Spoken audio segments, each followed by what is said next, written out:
Nation, I found us a theme song. Let's get into the groove, man. Yeah. I felt like that was turned up the volume. I was jiving a little bit. Dude, will you just go back to that again? Oh, sure. Yeah, you want to do it real quick? Yes, do it again. Yeah, let's do it. We're dancing in moonlight. Wanna waste our time in the moonlight. Waste of time. Oh, I didn't know it was gonna stop right. Gonna waste our time in the moonlight. Yeah. So that'll be fun. We'll play with that a little bit more. But I wanted something that was pumping, and we got it, Nation. Glad to be with you guys on a Thursday. Hello, friends. Welcome back to this tradition, unlike any other. On Thursdays. Brian and I are both sick, so the tasting will be interesting. We don't have any competitive tasting, and we're not drinking our Van Winkles tonight because obviously we don't want to drink our Van Winkles tonight. But I've been able to perceive bourbon. To be clear, I don't have COVID. At least it's been a while since I took a test. I might retest again. We might do that. We might do another live COVID test. Yes. Brian, on the other hand, though, Brian, you were just explaining your tasting adventure to me. I'm sure Nation would love to hear that. Yeah, I on the other hand, the other day have tested positive. So, and it started relatively, I feel relatively fine. And last night I was recording a video for this coming week, and after dinner, ate dinner, it's fine. And in the middle of my tasting, as I'm tasting my glass of the night, I'm like, well, let's taste off. What's this? And so I grabbed another bottle, swig. I'm like, this is everything's wrong. Everything's wrong. They put the wrong flavors in the wrong bottles now. So yeah, I mean, but I can taste some things like seltzer, like the spark. Like I can smell soap. I can smell the flavors of the seltzer, taste the seltzer. My dinners, my lunches, whatever, could eat it, could taste it. Coffee can taste it. Whiskey just tastes like alcohol. Huh. So go figure. Blooming shame. Go figure. I saw somebody. This podcast stream is sponsored by the only thing that I can taste right now, and that's Topo Chico or Seltzer. I actually do have some cough drops that I could go grab. Yeah. Not Vicks Vapor Rub, but it is something. You know what? If you have a cold and you're still able to taste, I was telling my wife this last night, big believer in it, that there's nothing better when you have a cold if you can still taste than whiskey. Granted, you don't get everything out of the whiskey. It's not the best tasting experience, but there's a anesthetic quality that's just nice, to kind of inject some alcoholic fumes up into your nasal passages. I feel like that's helpful. It's good. It's therapeutic. So yeah, the CDC says you're no longer, or the CDC says that you're no longer required to quarantine during the Drew P and Abandoned Bourbon Whiskey Show at 9:00 on Thursday nights. So. Speaking of the CDC, did everybody notice that because I put COVID in the title of this video, there's a COVID fact checker down below? Yep. We're not gonna you're gonna be audited about this later. Yeah, that's entirely possible. We're not likely to spread misinformation. It could happen. Who's to say? I mean, maybe the CDC has thoughts on tasting whiskey with COVID. Maybe they will tomorrow. Who knows? It's hard to keep up with them. I'm not science skeptical, I'll say that, but it is tough to keep up with the CDC and their rationale these days, which is kind of to be expected, I guess. Squad, it's good to see you guys here. We got a lot of folks in the chat, a lot of names that I haven't seen in a while, or maybe seen ever. I have a very limited memory for names. I apologize. Again, that's probably a character flaw. But Jay Coots, Chris, they were in the chat early. Thanks for joining, guys. Tim, Ryan, VH, of course, Tom, of course. Bob's channel, which I don't know if I've ever seen Bob's channel in here, but that's got to be the best name for a channel I've ever heard. Bob, will have to check you out after this. You also make burgers? I assume he has a channel. What? Maybe it's about making burgers. Yeah, that'd be sick. Bob's Burgers, great show. Great show. Johnny 5, D Boyd, Brian Mackey. I assume that's how you say your last name. Again, I suck with names. W. Wilson back in the chat. What is up? And of course, our boy Eric Sawyer. Will Barrett as well. What's up, Guys, Steven? it's great to have you guys. Like I said, we're sick. I seem to be sicker than Brian, although he's actually got big Rona. But we're going live anyway. I'm stoked for tonight's topic. Actually, I sent you my goals in advance.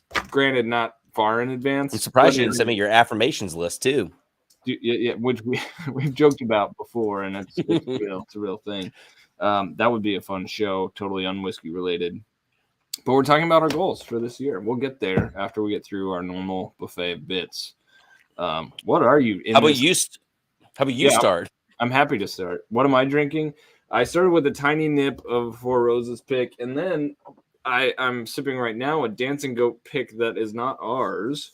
I think this one actually is a 36% rye. This was given to me by Nick. Nick gave it. Well, I technically traded. I hooked him up with some bottles as a thank you, and he hooked me up with a whole mess of Dancing Goat stuff. So that's an 8-year pick, and it's just all cherries. It's just a big cherry festival. Very sweet, not too medicinal. I was worried initially about the medicinal when I popped it.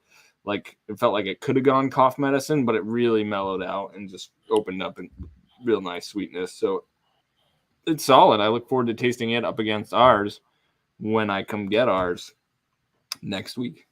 So what are you drinking? I am drinking the Seal Box. Straight bourbon whiskey, the 10 and 2 mixed in the toasted French oak maple whatever thing.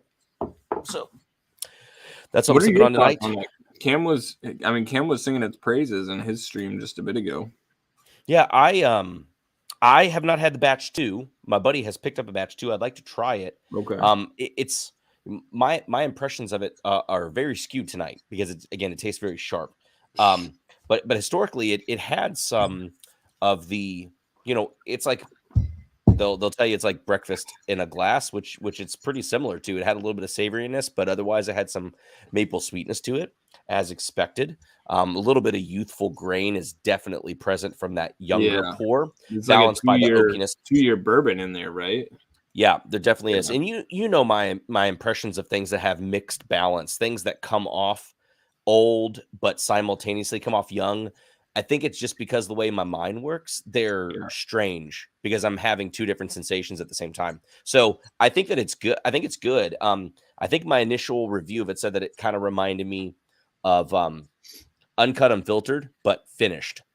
So it's got, if you can think about that, like good drinkable sweetness, but also like a spice that is seemingly welcomed, but the spice here is maybe a little bit more due to the grain, not necessarily because it's, heavily spiced. I hear that. All right, cool. Pickups this week, which I'm actually, hold on. I don't want to overdrink tonight because I plan to take some Sudafed in a little bit.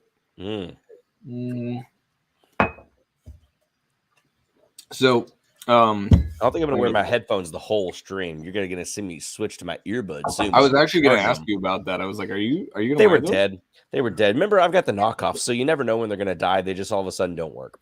And so I have them on the charger right here next to me, and I don't think I have to charge them for that long before I get myself a nice pop of time. So I'll switch here eventually. I picked up 2 bottles this week. One of them I won't talk about because it's not with me yet. I'll talk about it when it comes in. But after our stream last week, in which Eric Sawyer had given us a sample of this Driftless Glen pick from Almonds. I think it's Almonds. Almonds. 116 proof. I picked some up for the boys too. We hustling it down to Kentucky. It was legit, and it's $40. And dude, I gotta go back and get another one because the night I popped this, I think it was Friday night. I just enjoyed it, and it's really, really, really good. I mean, just like talking about value, $60 for our Dancing Goat pick. Granted, that's MGP, 8-year MGP, but the profile on this for 40, killer. So, yeah, that was the only one that I have in hand. But then a friend is in Canada and picked up a bottle for me. Not like straight from the barrel or anything, but a good value for a particular bottle, which I'll talk about in a little while. Some people might be surprised that I actually bought this, but it's kind of a bottle I like to have around. It's a killer value. So, Taste and Sensibility, welcome to the stream. Haven't seen you in here before. Oh, dang. Hey, Taste and Sensibility. Yeah, really Cheers. appreciate the super chat. Love both your channels. Here's to a great 2022.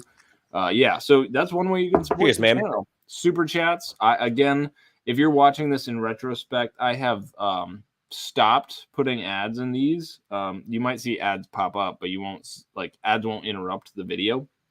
And that's because people are like, hey, man, I'm trying to listen to this in like later, and the ads are freaking annoying. It's not so bad on a shorter video. And I was like, okay, I'll turn them off. So that does hinder some monetization. So a big thank you and help is if you throw a super chat in there, and we will then thank you profusely for your contributions. I'll also say I have some giveaways. You know, I'm uncomfortable with doing incentivized giveaways. There's raffle laws, and I have a phobia of the law. But I do plan to do some live stream giveaways with some Aged in Ore tasting glasses. So I saw you drinking out of Aged in Ore. This is my new favorite whiskey glass. And we are not, let me be clear, we are not compensated in any way for talking about Aged in Ore tonight. They just rock. Like, their stuff is dope. I still need to order that tasting set with the smaller glasses. But, dude, I'm not going to lie. I don't. You ordered one? This one? Oh my gosh, dude, I want it so bad. Here's the thing. I hate these size glasses for the most part, but so many times I find myself actually pouring out, like when I'm doing this, instead of just doing the micros that I normally do, I'm pouring this. It feels good in the hand. And again, for someone who doesn't like rocks glasses, this is it. I love glasses this size. Like, I don't like the dainty stuff always unless I'm like tasting it. So I love to sit with a drink in this, which is why, of course, I love the fat bottom glass, which we have our own fat bottom glasses. But I want to get some of our own. They did custom of these for Bourbon Junkies, and I'm hoping that we can do our own as well. So yeah, if you guys like what you see, maybe get over to Aged in Ore on Instagram, just add them and say you should do a collab with Droopy Whiskey and Abandoned Bourbon, and it'd be sick. So, all right. Yeah, definitely tag them. Hey, Drew, here's another thing. Let's do another one. Hold up your glass. If you guys want a screenshot, give you a time. Take your pictures, do whatever.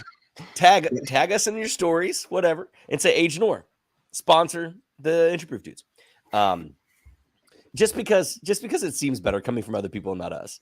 I would never do that. I mean, I probably would one time. But after that I would stop. But I do want to get the little travel glasses. I think that those would be like the type of glass I normally drink. Yeah, at some point I'm going to like give them props and walk you guys through this because the set is insane. First of all, look at this. Boop. So it's got little tags on it that you can put over your bottles as you pour your blind.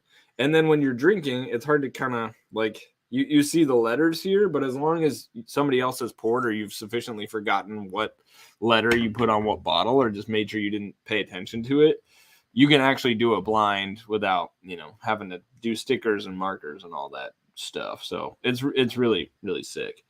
Porkins in the house, man. Glad you're here. Minimum order for custom neat glass is $300. From Aged in Ore. If you can move that many, they'll probably do it. Well, I know one of the guys, so I met him. So maybe, or yeah, we'll see. I mean, 300, like maybe we might could move that. I think over time we can move it. Over time, it might take a little while, but over time. All right, Brian, what bottles did you get this week, if any? I ended up getting my bottle in of Remus 5. Nice. So, it took me a while to find one because I was late to the Remus 5 bandwagon. And then I actually do have more. I have more similar story to you. I was out this weekend scooping for the boys. And yeah, you did. People hear us talking about this. I went on a Four Roses rampage. And like a maniac, and went around to a bunch of places trying to get multitude of things for my boys, things not for me. I did manage to get myself a Four Roses barrel strength. I ended up getting Drew one. Yeah, I just went with one because of money. And a couple of the other dudes, some various Four Roses barrel proofs.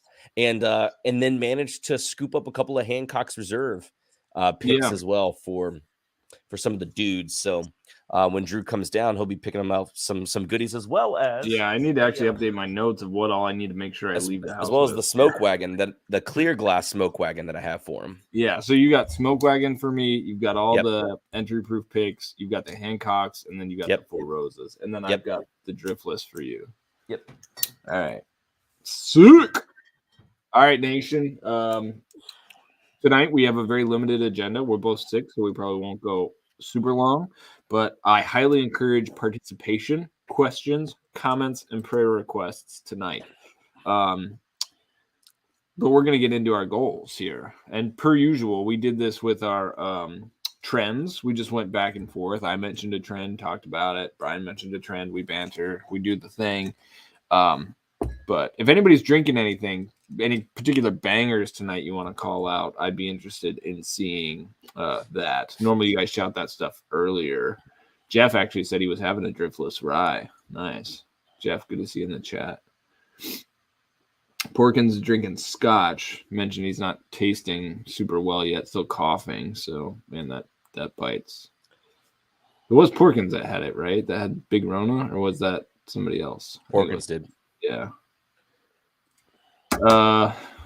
Taste and sensibility said channels always underestimate demands for coins, glasses, and merch in general. Go for it. We'll support. Yeah, I actually, the merch shop, I haven't developed a permanent solution for yet. We'll have to get to that. WUOD is drinking Knob 15. Like that one a lot. Will Barrett's crushing some Discovery Batch 4 killer pours. Killer. All right. So these goals, they don't necessarily have to be about owning whiskey, tasting whiskey. Maybe they do, but more like in our interactions with the industry in general. Last year, for instance, 2021, I had kind of one goal, and that was to do, well, I actually had two goals. One was to do a barrel pick, which we did multiples of. That was pretty rad. And then the other one was to taste 100 craft whiskeys, which thanks to, the support of Nation, we were able to achieve that. And I felt like it really helped me understand the industry, the craft whiskey side of the industry. So those are some examples of the kinds of stuff we're going to be throwing down tonight. Kyle's thinking about doing a bottle killing. He's got B520 and Stag Junior 15 while he can still taste things. Kyle, do you have COVID, or are you talking about until you inevitably get COVID, which seems like the way things are going? W. Wilson's keeping it simple with the Bullet Rye. Tim is drinking Four Roses OESQ. Nice. Let's go. Old Man Bourbon's got a little Knob Creek that he got today. Knob Creek 12, which you guys know I'm a big proponent of. John Perkle's drinking Port Charlotte 10. DeBoyd is Wild Turkey Rare Breed. Lots of just great stuff. Eric Sawyer's drinking hot tea. I was having hot tea last night. I'll probably have hot tea when we're done with this. Yeah, I might turn the hot kettle on while we're recording. Nice. Yeah. Well, that's just what we're doing tonight. Neat Nation is Tea Nation now. We're prepared. Teabag Nation. Nope. You're out of Teabag Nation? Nope, not Teabag Nation. All right. Well, all right. I'll start. I'll go with the first goal. Then you. I've got 5. How many do you have? Or are you just winging it? Nope. I've got several here. Okay, several. All right. My first one is about production. Really, it's about the channel and what I want to do. Of course, we'll keep doing these lives because they're just awesome. Somebody told me they were giving feedback on the channel, which I appreciate. It's very gracious for people to reach out and just share their thoughts. And they thought that we did too many live streams. And I was like, well, I just like doing them, which is kind of why we do everything, is because it's fun. But that said, we'll continue doing the live streams, but I'd like to up my production from 1 video a week to 2. I have a plan for doing that and keeping like the bandwidth down because, it takes a while to make a video. So my plan moving forward is to make 1 long form video and 1 short form. So like 1 20 minutes, normally kind of what I just do. Like my stuff tends to be around 20 minutes. And then 1 like 5-minute more like individual product spotlight. So that's the plan. 2 videos a week plus lives. That's my first goal. Any feedback on the types of content y'all like? So if you dig more of the what bourbon should I buy, the what's the deal videos, please let me know what you want to see. That helps to actually me figure out what videos I'm going to make next. So as I know, when you tell Brian a particular review you want to see, he's like, okay, I'll do that. Same kind of dealio. So goal number 1, 2 videos per week. Your turn. Yeah, one of my goals is it goes a little bit beyond the videos in the channel, but I always station myself in this particular area. I still think it's probably the best area that I presently have to shoot. Yeah. I tried one additional area that was not so great, but I've debated even either building out another area in the house that could be shot in, or maybe manipulate or purchase more or different equipment for this area to make it a little bit more easy or a little bit more changeable out. So it's more so on the production end of things in regards to maybe not even gear, but just a different area. The one thing that I've tried to do is have an area that was, whenever I do my stuff, kind of minimal and doesn't really let all of this distract. I never really change it. This is just in my dining room. But I have thought about whether or not I should have an area, shiplap walls, Dude, shelves of whiskey. What I want to see is your little speakeasy. Like, I'd like to see you do a little intimate studio session, a la our boy Matt Porter, ADHD. I almost thought about taking the camera down there. And I was even thinking about that tonight, and I'm like, but this is connected to this, is with it, and I would be taking, like, I don't think it would work. But I almost thought about setting up down there tonight. Yeah, I think with some little lighting, the kind of rustic basement vibe is actually kind of a cool vibe. So that's what I'd like to see you try. And I think that's a great goal. I thought about doing some work back here. I've got these like tempered glass shelves that I don't like a lot. So I thought about taking everything down, keeping the clock, of course, which I still need to replace the battery on. And then like running some cedar shelves with some LEDs. Thought that might be interesting. But that takes time away from making videos. So it's like... 6 one, half dozen the other. And I also like the simplicity of my setup, even though it's very yellow. It's kind of a dank yellow, not in a good way. But everybody's doing the colored LEDs, so I think I would keep the LED scheme pretty straightforward. Yeah. One thing I will mute periodically, so if you see me blowing my nose, I'm just trying to limit the offensiveness of the phlegm. Which is ever present. So yeah, which I'm about to do. After I'll talk about my next one. Then while you talk, I'll mute for the nose situation. All right. Next up is more of a goal for us that I have, and that's that we would do at least 6 barrel picks. So release 6 barrels, but really do 6 more picks. Because we have this rye that's toasting from Dancing Goat. We're trying to push that one. Let it toast longer, and then the Middle West pick, which is done, which is awesome, will land any time. I'd like to do 6 more picks, and we'll try and lump a few of them together. Driftless is on the list, new riff, and then we're supposed to maybe potentially do a pick with Blake next week, but who knows? Right. Like with Blake, it may be a day of thing. Like, hey, yeah, we're going to Wilderness Trail. Like, all right, we're in the car, let's go. So TBD on that, but 6 is the target. And if Nation has demand for more, the Patreon group is crushing them, and we're moving through barrels, we can turn up the speed on that, which would be sick. But minimum of 6 is my target. Yeah, and needless to say, really, but you were, well, I'm going to air a little off-air stuff while we're here because you're blowing your nose too. You were asking me earlier if it still seemed on trajectory for you to come down, but talking with Kristen and working all that stuff seems like we still shouldn't have any issues. I still should have time off and be able to do whatever, unless my boss is like, no, I need you in for something. So we'll play that by ear. But yeah, I mean, I was planning on, like, just because I've worked it out, I'll be down there regardless to at least pick up the bottles and do something else if you're not available. But hopefully it all works out and we're all more or less recovered by then. Yep.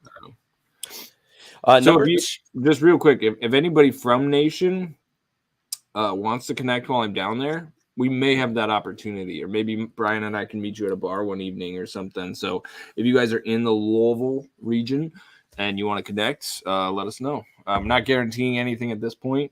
We'll talk about that in a future goal that I have, but let us know. Regardless, if you're in that area, you want to connect, we'll see if we can make it happen. All right, goal number 2 for you, Brian. So goal number 2 for me, actually, Porkins, what you mentioned a little bit ago, kind of taps into this. But I was watching Jason's stream last night with Hood Sommelier, and it's always interesting hearing somebody who's So not Jason, just real quick, Jason is Mash and Drum. Jason from Mash and Drum. So he was on his live stream, and he had Hood Sommelier Jack on. Yeah. And they were sipping all types of stuff, and you know, people in the chat there, they were talking about scotches, they were talking about Irish whiskeys and everything, and I started paying attention. I'm like, I know nothing about these worlds. You know, when I got into whiskey, it wasn't really for whiskey as a whole. I was not a big drinker moving back to Louisville, which was a little over 6 years ago, whatever it was, and when I moved back here, I was more into cocktails. You know, I drank and made a lot of cocktails. And then just because of the adjacency with coffee and bourbon and Louisville, I decided I wanted to get into bourbon and rye because that's a Kentucky thing for the most part, right? And so that's where I dove. And it's not that I don't like the other markets. It's just that I don't have anyone really in my life that dives into that. And so it's not something I've really chosen to branch out either. And so this year I would like to expand that a little bit more and try and understand a little bit more specifically around Irish whiskey and Scotch. So Japanese whiskey is fine too. I've had a couple of those, but I'm not super versed. But I would like to just expand general knowledge of whiskeys outside of the bourbons and ryes, and not just the thing that the problem with that, right, is what do? I go to a Google search, and you end up finding crap to buy at Total Wine that's pricey normally, but a person who drinks scotches or Irish whiskeys would probably never actually recommend those things. So I feel like they're a little bit of a waste of money. And so, like I mentioned in one of the previous streams, you know, I would love somebody to just say, if you could go to a bar and find X pours, this is how you'll figure out if you like this spirit, you know, that kind of thing. I think I'd like to try. They were talking about some like 27-year-old Irish whiskey, and they're like, oh yeah, and it's this variety, and I'd highly recommend this one. The 2019 was not that great, but the 2020 was the best in the last 5 years. And I'm like, man, y'all are versed on all whiskeys, and that's not me. Yeah, I have a decent knowledge of Scotch, but I would agree. Actually, I was thinking about that myself, that I would like to do some more Scotch tasting as well. And Porkins, being the avid supporter of what we do that he is, did just say Scotch/malt flight coming, mostly available stuff, maybe one unicorn. That'd be sick. And we'll, like, one of the things, I posted a video like you only need 5 Scotch whiskeys, and initially my followers thought it was fine. Like it got reasonable engagement, but over time it's actually kind of started to hockey stick. Like that video gets a ton of views. So that was cool, I guess. And so like there's a market for like Scotch content out there, and there are some Scotches that I really, really dig. So I'd be open to doing more Scotch content in the future, because when it comes to the more unique and high-end stuff, I'm not as well versed because it tends to be crazy expensive, which is why I started leaning into bourbon, and then I just like bourbon better as a general. What was that thing that just got released recently? That was 40 or 50 years old or something like that. There was a 50-year-old Glendronach that was like $7,000. The $25,000 MSRP. Oh, yeah. There's nothing that says like you are very poor Kentucky boy. Like I definitely feel like I never wear shoes when I saw that MSRP. Dude, the market for Scotch is to these incredibly rich dudes. Like, and that's part of the thing I don't like about Scotch is why is that? It was a luxury product forever. I mean, and some of it was like single malt Scotch was a luxury product. So it seemed to be like a contest to release these really high aged, you know, Lalique Crystal decanted whiskeys, and charge out the nose for them. And then, you know, if you're on your private jet doing a thing and you need to impress somebody, you can break out the Macallan M, Lalique, and bada bing, bada boom. Yeah, but just imagine breaking open a Blanton's though. Like, just. I mean, so much cheaper. And taste is shifted too. So anyway, one of the things is I also Armagnac, you know, I like cognac. This was a gift too. This is a 27-year-old Armagnac cask strength pick from almonds as well. So at some point this year, probably on a live, I'll bottle pop this. Or maybe we should do this together at some point because you've had next to nothing from this. Well, I do like Armagnacs. I feel like I've had more yaks than I've had. I'm not versed in them, but I've had more yaks than I've had Scotches or Irish. So, because there's a buddy in town who I don't get a chance to spend as much time with as I feel like I would like to. He is very knowledgeable about spirits, and I got a chance to connect with him via another friend of mine, and he loves Armagnacs. Yeah. I mean, that stuff, this La Encantada, is pretty popular, particularly among bourbon geeks. They've done store picks, which sort of help fuel that.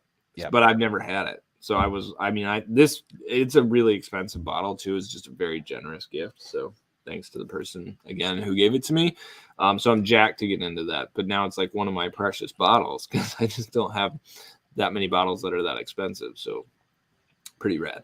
One thing I will say though, if you're wanting to drop for good Scotch, like really good Scotch at a decent value, some of the stuff from Scotch Malt Whiskey Society, like one of the bottles I got when I did the partnership with them last year was a 24-year-old. And gosh, it's so good. It's really good. So maybe I'll bring some samples of that down for you.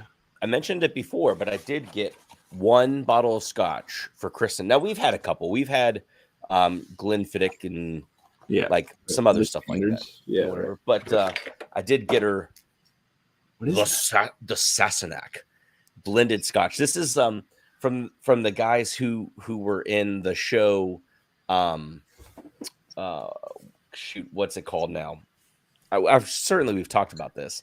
Oh my gosh, and now it's escaping me. Hold on, what's the Outlander? There's a show called Outlander by Diane. She has a series of books. Diane Outlander. What's her name? Diana Gabaldon. She's a author. Tons of books. Series Outlander. Dude, this show, Kristen fell in love with the show. I watched it with her, like 7 seasons or something like that. It's the only show aside from The Office, maybe, that we've watched fully through twice. And we have started watching it through the 3rd time. Not necessarily by my pleasure, but I do whatever my wife wants. So we have this Scotch that we are going to open. I have yet to do it. It probably sucks, but because it's novelty. It's what are those things? A celebrity. It's a celebrity. Cool. Maybe I'll get Matt to taste it with me. Maybe you should. All right, I got a goal number 3, and this is a new tasting goal. Last year was 100 different craft whiskeys. This one is 20 different Dusties. Dusties I haven't tasted before. I couldn't tell what your thing meant because you didn't say Dusties to me. You said duties, and I was like, "What's this?" I was like, "What's this thing called duties?" Yeah, no, Dusties. So specifically, I want to do 10 that are pre-1995. I'm gonna call a Dusty anything pre-2015 because that's when I got into it. So, it can't be like Wild Turkey from 2015. It could be like a older rare breed release or something, but at least 10 that are pre-95, and then it can be 10 that are 95 to 2015. But I'm going to try and go back as far as I can. That said, this is a much more difficult challenge than the craft whiskey, which is why we're doing 20, not 100. A lot more expensive. If people are going to send samples, that's much more generous. So we're saying we're starting from 0 because I haven't had any so far this year. And I don't have. You tried some last year, but I get it. Yeah. So I probably tried somewhere in the realm of you sent me 5, I think, and then we were given 1 other, and then I've got the pirate bottle, Elijah Craig behind me, but I think that's 2016 even. So I don't even know if that qualifies. Mm-hmm. So Steven asks, where do you even get Dusties? That's the problem. I don't know. So this one's going to be a bit of a challenge. We're going to have to figure this out. Estate sales, pretty ambitious. Yes, passed away grandpas. Yeah, my only living grandpa doesn't have bourbon, and my dead grandpa Drew, What? hold on. I hate to interrupt you, Okay. but there is a new Dusty bar that opened in Louisville last week. Maybe we could do a video and they can And give me 20 different samples. And we can kick off there. Started by Owen Powell. Do you recognize the name? Owen Powell, Colin Powell's child. No, Owen Powell, the creator of the Bourbon Secondary Market Facebook get page. out. Get out. Has he was also an admin Wonder where he got the whiskey. a group called Louisville. It's all free. It was all free. It's pure profit bar. He was really into Dusty's, and so I'll send you the menu. It's a really, I don't know if a lot of the bottles have been drank through now, but a lot of pretty affordable Dusty pours. I've got a tiny collection of some myself, but I remember seeing this and go, oh yeah, I want to go there for some pre-Fire Heaven Hill. Yeah. So put a couple of stipulations on this. Number one, I'm not going to pay for samples. I'm not going to buy samples from people. I will go to bars and drink the juice. If Nation wants to contribute to this journey, what I will say is people who send me samples of Dusty's, like I will send you samples of good bottles that I have in return, so that it's at least reciprocal and you don't it's not just pure generosity. As much as I appreciate pure generosity, thank you. So yeah, that's gonna have to be a bar thing. It's gonna have to be. I do have some friends with some decent collections. So there'll be that. I'd like to try and get as many of them on video, which will be difficult if I'm at a bar, but I'll just use my iPhone. We'll see. We can find a booth or something like that. So here's what they did too tonight. Tonight with Stephen Beam, Stephen Fonte, and Bernie Lubbers, they were cracking a 1941 Yellowstone. Judas Priest. Yep. I don't even know who made Check that. them out.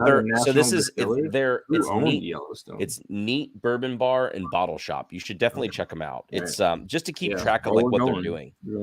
I mean, granted, the cost, it could be prohibitive at the bars too, so it's going to be a journey for sure. So no, I don't think so. I'll pull up some of these prices. I'll pull up some of these prices. If they do half-ounce pours, that makes it easier. They do 1 ounce pours, but there's a lot of these that are like $10 and $15. That's 1970s JW Dan, $15. Okay, yeah, I'm here for that. There's a lot of turkey. They have it broken down by Dusty turkey. The turkeys you gave me were amazing. So I'm going to text you right now the menu as it existed when they first opened, so you'll have it after the show. Sick. All right, well, it's a cool goal. And definitely better than Duties. I was like, I don't know what these products are. I want to go to 20 duty-free shops. That's along the lines of what I thought you were talking about. Look, what I will tell Nation is don't overlook duty-free if you're traveling internationally. I got some Wild Turkey 13s there back in the day, the old Wild Turkey 13s. I gave 2 of them as gifts because I got them for $30 a piece. That was before the channel. I drank one with my brother, and then I gave one to him because he was a Wild Turkey fanboy. And then my friend was having a bachelor party. He got married. Good friend, good guy, Ricky. He may watch this later. He has one. And so I told him if he pops it, we have to drink some of it together. But I don't think he's popped it yet. He's probably waiting for the birth of his child, which I don't think his wife is even pregnant. But it'd be a good bottle to pop at that point. All right. We're early, but I told Nation this. If you scroll up to the top of the live chat, I said I've been drinking water. I had to refill my bottle and have to go to the bathroom. So why don't you just entertain the masses? Let's get some questions for Brian here because I want to hear what your next goal is when I get back. I'll be right back. That's fine. I got to pour something else. Anyway, so, and I will say for folks in Nation who were interested, I'll give you a little update of what next video is. So next video, as I had mentioned about before, I didn't know if I was going to do it. I didn't know how I was going to do it, what it was going to include. But this coming Tuesday's video is going to be 10 available products. These are my market. Hopefully they're in most markets, but that's what it is. So if you wanted to know about cheaper pours and what to buy exactly off the shelf, that's in the bourbon rye kind of category. That's what we're talking about. Just as a little preview of that. But yeah, some questions in here. Drew's going to come back before we even get to talking about anything. which is fine. I do need to pour something. I don't know what I want to reach towards. I feel like I want to reach towards something that's right out of my reach here. So y'all should say, I won't do that. We'll do makers. We'll do makers. Let me finish this out. It's only a little swallow left. Looks like there's more than there is, but just a swallow.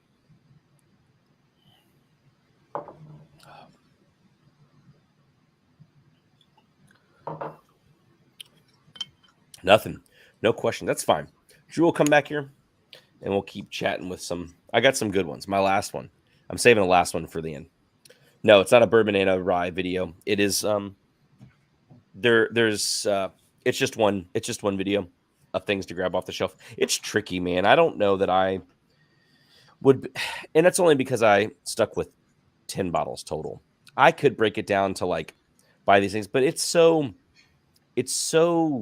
tricky what to put on there, because those aren't things that I would always, all the time, every day recommend. So it's taken me a while to put together a list, something like that.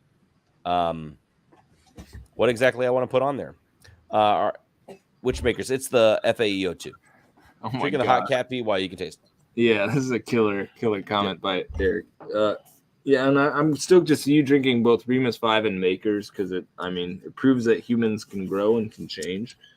So, but last night I was actually drinking Booker's because I was like, I want to actually taste the bourbon, and that bourbon is so harsh that I was like, you know what? Tonight's a perfect night for Booker's, and it wasn't bad. And Booker's is not bad. It's just intensely nutty and hot as balls. So if you're ever in the mood for some hot nuts, get you some Booker's. All right, Brian, give me goal number 3 for you. Real quick, I gotta address some of these comments. So yes, I don't often reach to makers. Now I will say I don't mind the like the store picks and the barrel finishing picks that they do. I think they're really interesting, and sometimes you can get some bangers there, but they are still a little bit pricey. I mean, they're still like $60, so that's the same price as their LEs. So it's tricky, but yeah, I don't often lean to makers. Now, old dusty makers, that's another thing I could pour out for Drew. Drew, I've got a mini over here that I've been saving. It's either 70s or 80s makers. Now, I'm going to go on record here and tell you, like, 70s, 80s makers is one of my favorite things. You want to talk about a good? Oh, dude, it's so good, so good. So we'll bust into this. I'll double check. Maybe we'll go live. We'll see what the agenda turns out to be, but maybe we'll go live and we'll just do Dusty tasting live. Because I'll be down there next Thursday. Maybe we just live stream together and we taste Dusties. Yeah, we'll I'm trying to see which other ones they have. That makers I've yet to pop, but yeah, those older makers, man, it's just so nice and sweet. And then Tim is asking what the best time to hit 4 roses is to get a bottle. Yeah, that's a great question. Wednesdays for Lawrenceburg and generally Thursdays for Cox Creek. So, but never necessarily true. You can always call. They'll let you know if they got a delivery. So they'll keep you in the loop. Yeah, they used to always have them, which kind of bites now, but it is what it is. That's the price we pay for the pandemonium around bourbon. Yep. All right, ready for goal 3 now? Yep. On that same topic, goal 3 for me, which it ties kind of closely into one of yours. So I kind of wanted. I'll wait for that one. I would like to get on a media sample list from somewhere. Nice. I like that goal. I think it'd be nice if me and Drew both could get on there, because I just haven't asked. Sure someone said all you have to do is just ask. I'm like, really? Is that all you have to do is ask? Yeah. But I'd be curious. I mean, I remember that Bourboner, Blake he doesn't get the BTAC stuff anymore. But I'm like, man, if we got sent Parker's, if we got sent the BTAC, if we got sent some of the stuff, that'd be cool. That'd be fun. Yeah. It'd just be cool to taste through them. I don't know that we'd have any particular. I don't know if we'd have any particular opinions on it that warrant getting samples. I don't know if they even care, if they're just like, it's marketing, send it out. But I think it'd be cool to get on some of those lists. I agree. I think that's a fun kind of quirky goal. I know, like, on some of the smaller distilleries, you just ask for samples and then you're basically on their media list. Yep. But yeah, I mean, I haven't asked because I don't generally like do reviews of the stuff, but who knows? Maybe one day. Looks like You better Eric's believe got if you're on a $20. media list, you probably would. Yeah, I probably have to if I wanted to keep getting samples. Which is like, I guess that's one of the reasons why I haven't either, is because I don't necessarily want to feel compelled to like review Well, a not whiskey I don't want necessarily. to review. I mean, Fred, he's like, I get samples all the time, but you know what? It doesn't matter to me. I tasted this, sucks. You know what doesn't suck? This really crappy product. You're coming in hot with the Fred take. You know what? I thought about doing a video, and I need to do some research for this because, like, Fred Minnick is a phenomenon, in a really interesting way. Like, it's like the millennials Jim Murray. And so I wanted to do a "What's the deal with Fred Minnick" video. Oh, that's But funny. I don't want to offend anybody. And so like I may do it, but I want to do it well. Like those "What's the deal" videos, I try and do those really, really well. There's not You like have a this lot really of extensive history on Fred Minnick. Yeah, like how did this guy become a thing? Like with his ascot and the whole 9 yards. And of course he was a writer and right place, right time somewhat. But he also wrote books, and that's a big investment. So good on him for doing the thing. Like it's easy when people are they have notoriety, they're notorious, whether it's positive or negative. It's easy to be just like poking at them because they are in a position of clout. But rarely does that just happen on accident. Now, certainly more so with social media, like you can just flash a portion of your anatomy at times and gain notoriety. But Fred was doing the thing at least, so whether you like him or hate him or match his palate or don't match his palate, the dude was hustling. So respect to the hustle. All right. I could just imagine someone saying we should have Fred on a guest. I could just imagine Fred being on and be talking about something really important, and you come on screen with some mittens, and you just had like your wife had just baked some cornbread, and he goes, "Oh, is that cornbread? I love cornbread. Is that cornbread? I see." Dripping He down. loses all train of thought. Just dripping down. It's down my palate, down my gullet. It's just like cornbread spraying. Loses all train of thought. Yeah. All right. Goal number 4. I have wanted to get to this. I don't even know if it's that good. But I want to get to the Kentucky Bourbon Festival. Like I want to be in the homeland during a home game. So that's the goal. I want to get to Kentucky Bourbon Festival in September. And I also have a list of golf courses I want to play. So if anybody wants to do the Kentucky thing and meet up for golf, do the golf trail, there's some killer courses. I mean, I played a few last year. Want to revisit a few, want to add a couple more. So let me know. That'd be fun. That's the goal. September, be down there for the Bourbon Festival, do some golf, etc. This is a great question asked by this guy, Abandoned Bourbon. Are you team marzipan or team cornbread?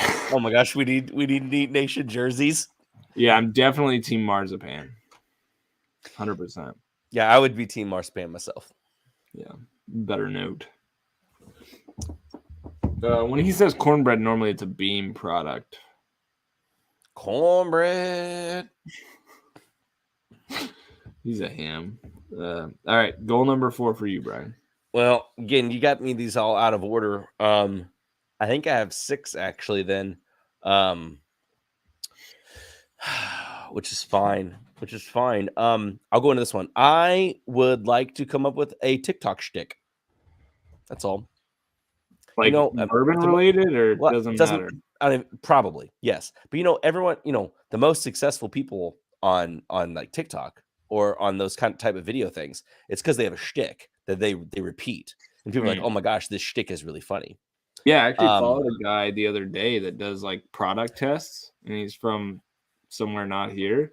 He's kind of annoying, but it's also kind of fascinating. Yeah, it's normally the most annoying people that you follow. It's like a 5-second like product test. It's like the cheap one or the expensive one, and he does this quick test that's clearly not scientific, and then he's like, cheap one, very good, and then it's over.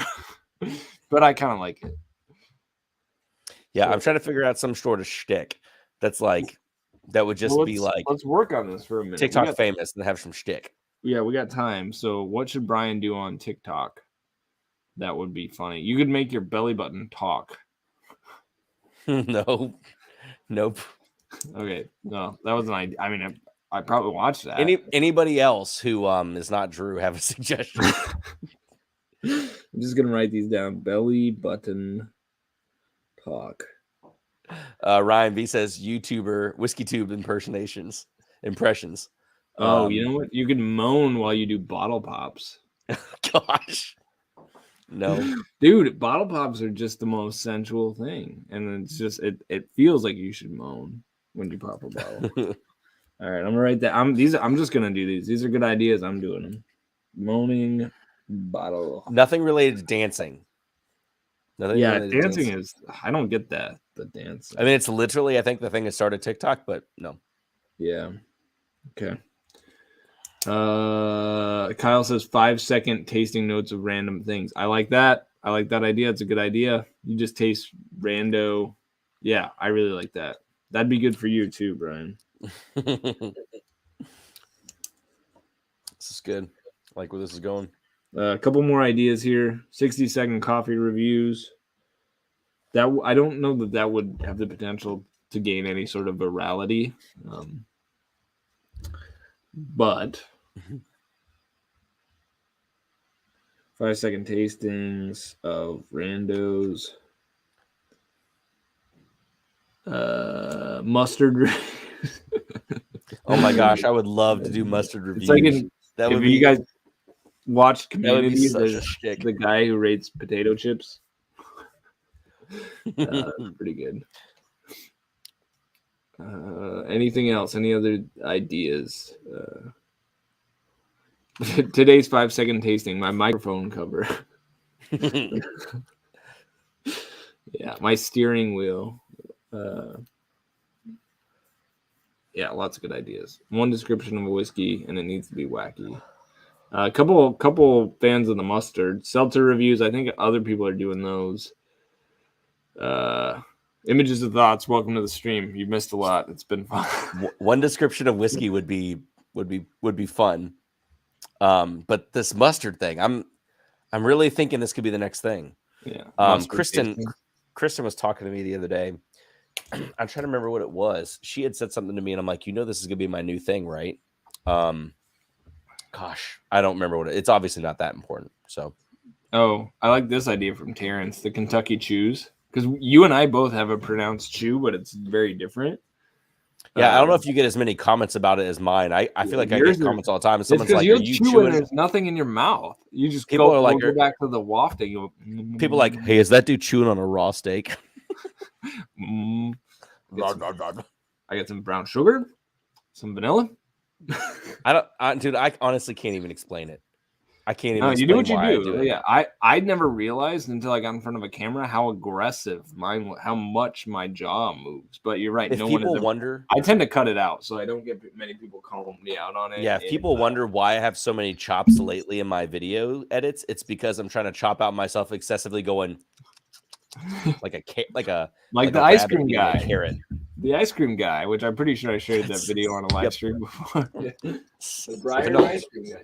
Caramels. Yep. Pure cream. Chocolates.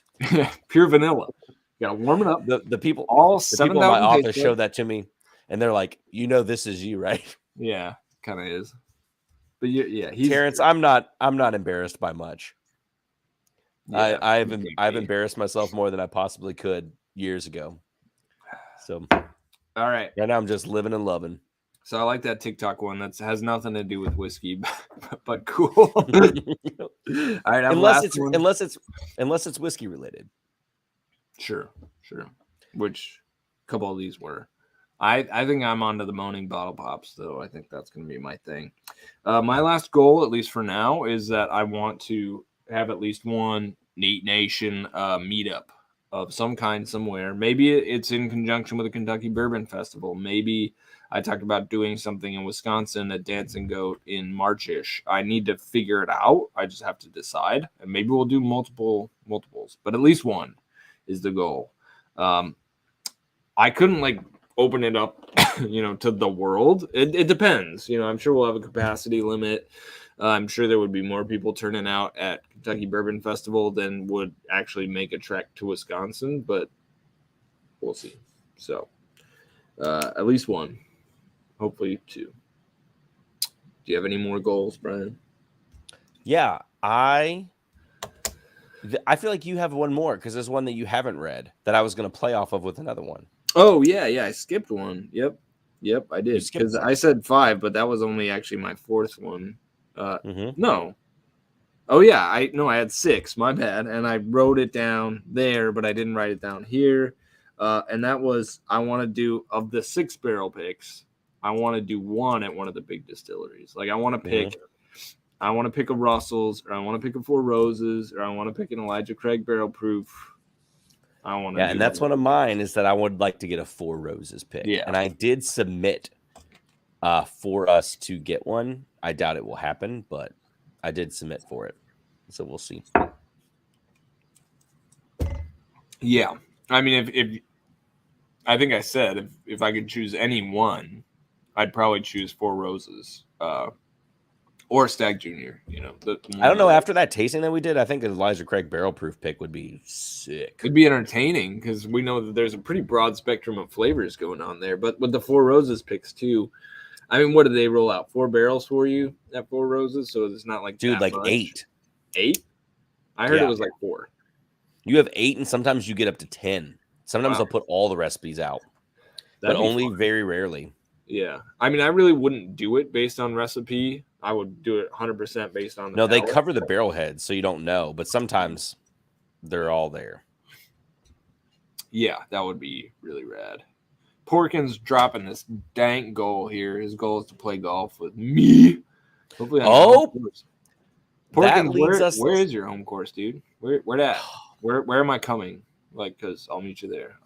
It's cold as snot in Milwaukee right now, and I just want to go golfing. It's tough. I mean, thankfully, I played golf in December in Texas, but when you're up here for a few weeks, we've been sick since the day we got home. My daughter got sick, and so now we're going on literally over 3 weeks of somebody in my house being sick. So I'm tired. I want to play golf anyway.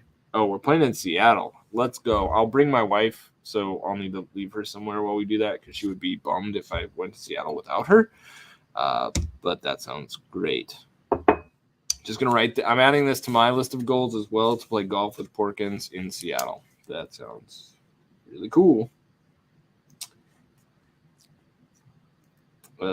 Is there a distillery out there we can just coordinate a pick from? Yeah, you've got. Westland is out there, I think. Oh, I'm not thinking of Seattle. I was thinking of New York. Sorry. 2 completely different places. I was thinking of Widow Jane. Oh yeah, definitely New York. Pretty soggy until May, dude. I don't care if it doesn't have snow on the ground. I'll play golf. Woodinville, yeah, that's correct. Woodinville's out in that area. Nathan, Seattle meetup. I mean, anytime we travel, we should really say, hey, we're gonna meet at this bar on this day, and people can come hang out. Yeah, so Woodinville it is. Woodinville pick. That's gonna be in the 6. Dark. All right. That is my goals. My last goal goals, but my last goal was to play a round of golf with Drew for charity. Wow. I wonder who would pay to see that. Because we would be on the same team. Okay. And remember, I suck. Mm-hmm. So it would definitely drive you to drink. So it'd be like alt shot where you hit a shot and then I have to hit from wherever your ball ends up. I don't know, however those type of things go. Yeah, to be clear, as much as I love golf, I'm not great. I'm very hit or miss. I would like to be so much I better. definitely hit and miss. I do both. No, I don't miss, but I am hit and miss. Ugh. Terrence. Of course I don't. I feel like I'm burning up right now. I hope I'm not getting a fever, but the furnace has been running for a while. And Gosh, are you catching COVID through the stream? It's possible. I mean, my ears are hot. Can you do that? We should contact the CDC. I actually Hey, heard that is what there's a happens. Is button that you down catch below COVID this. via YouTube transmissions. Sorry, everyone. It's in the channel. Should we have worn masks? Yeah, maybe we should have. I was actually going to say how thankful I was that I didn't have to wear my mask for once because we're just doing this. Here, yeah. Jay Coots says entry proof scramble, 100%. Eric says protect the package golf outing this summer. Protect the package. So the question is though, if we had a team golf outing though, would you be team marzipan or would you be team cornbread? Like that's just really what it really comes down to. Yeah, well, I felt like if we actually hosted a entry proof golf day at a golf course, that would be sick. Number one.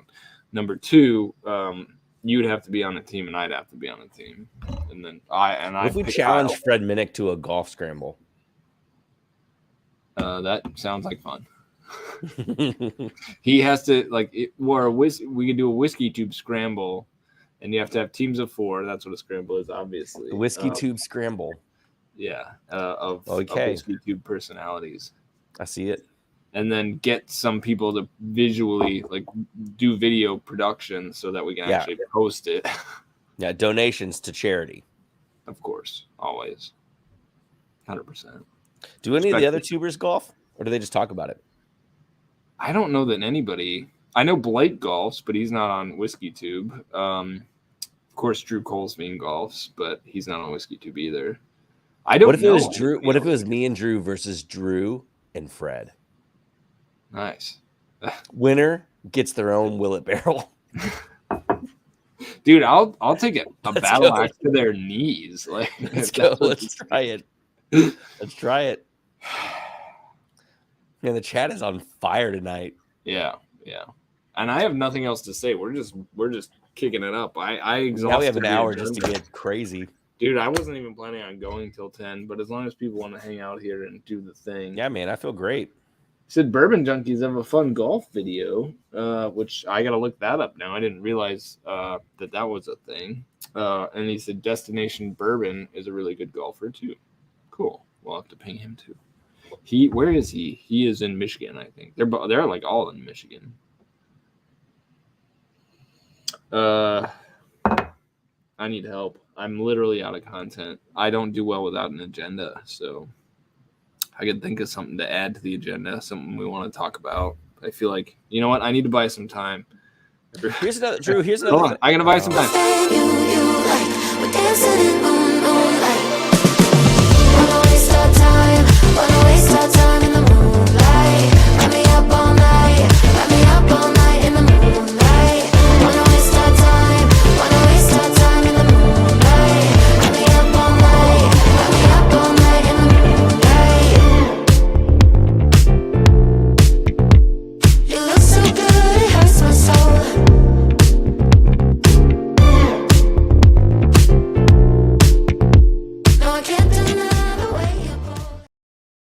You know, Johnny's got the point though. You just need to put text over it says potty break, and that's what happens at random times. You just go to potty break and put that on.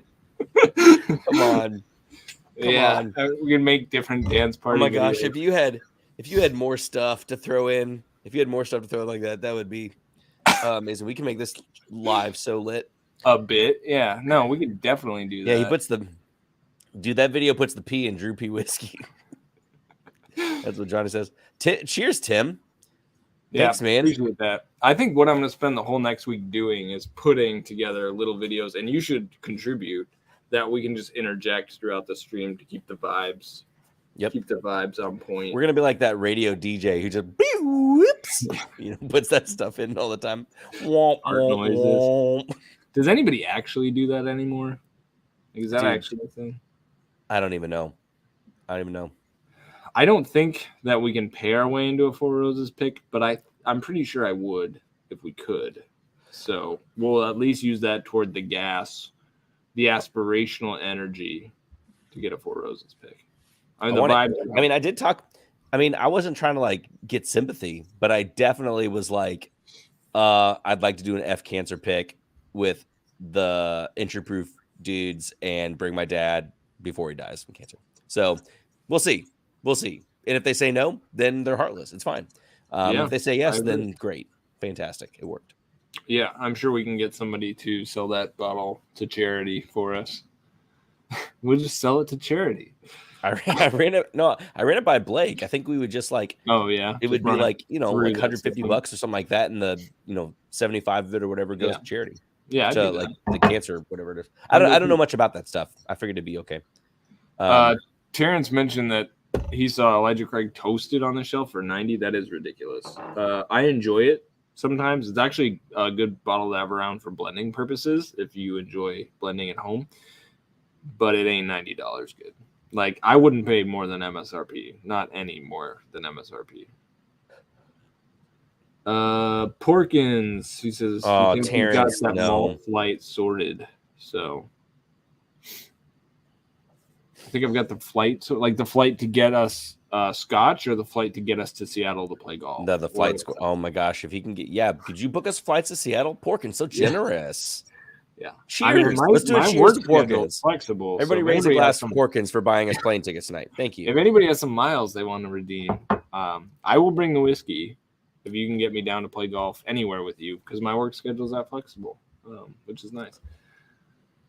I'm behind on the chat, so I'm just catching up here. Nation, thank you for watching tonight. We are literally just going to sit here and do what we do for a little while longer because I don't really want to do anything else right now. So, but I have no agenda. So hopefully you enjoyed the first hour. Normally we don't like unwind like this, but it is what it is. We're sick, so we can blame it on that.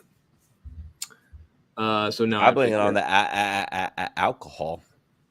I've had very little because of Yeah, this. I have. I've been taking really tiny either, nips so. here.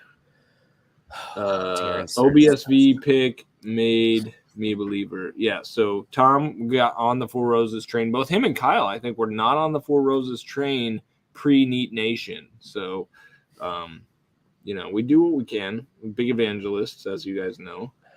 Have either of us tried the Hirsch 6-year single barrel, rumored to be Willet distillate? Our specs got a few cases and it sold out immediately. I have not. I've not, but I've heard that. I've heard that rumor. I've heard they're good. I just have yet to land one. So, yeah, I saw it. Price. Well, no, I don't know that I saw the single barrel. I've seen Hirsch stuff dropping recently, but I've never ever been tempted. I'd be tempted to get the old Hirsch Red Wax 16 years. That's what I want. But that's obviously not achievable. Big Dogger just got done crushing a cigar outside while drinking whiskey. -10 and it sucked. Yeah, sorry, man.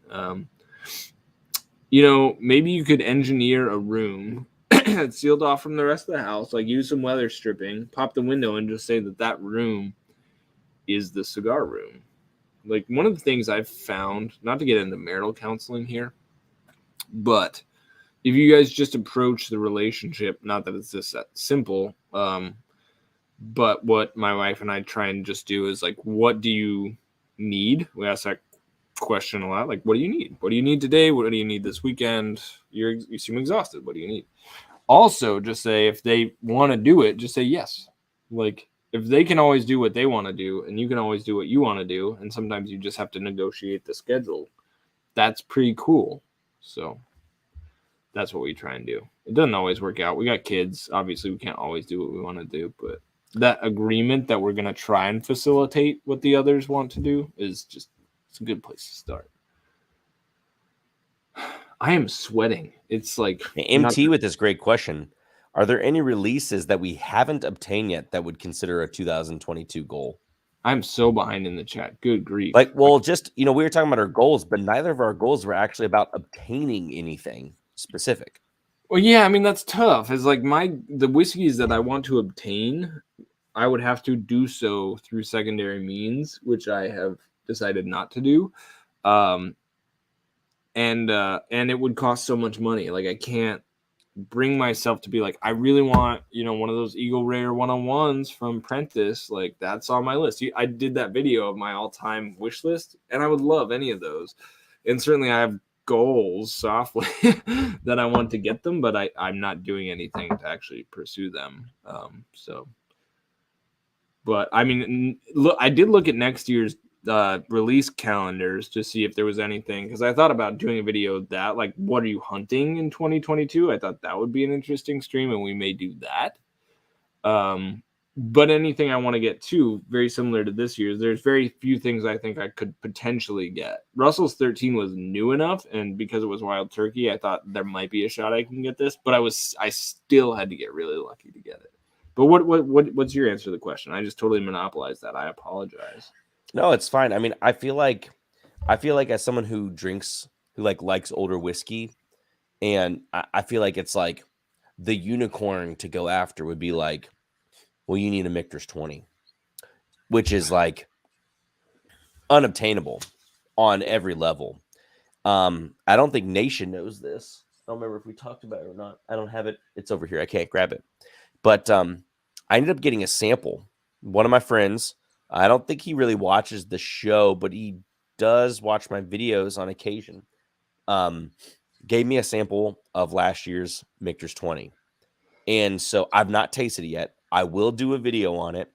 But before I do a review video on it, I'll probably post the review video first.